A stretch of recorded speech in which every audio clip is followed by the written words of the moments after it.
you relying on honey and herbs to soothe your cough? Let's explore if they're as effective as your doctor's prescription.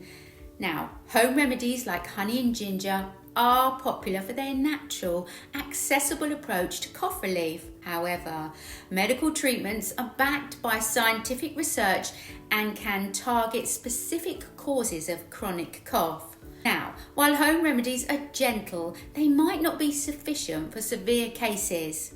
On the other hand, medical treatments, though powerful, can come with side effects. What's your go-to for a persistent cough?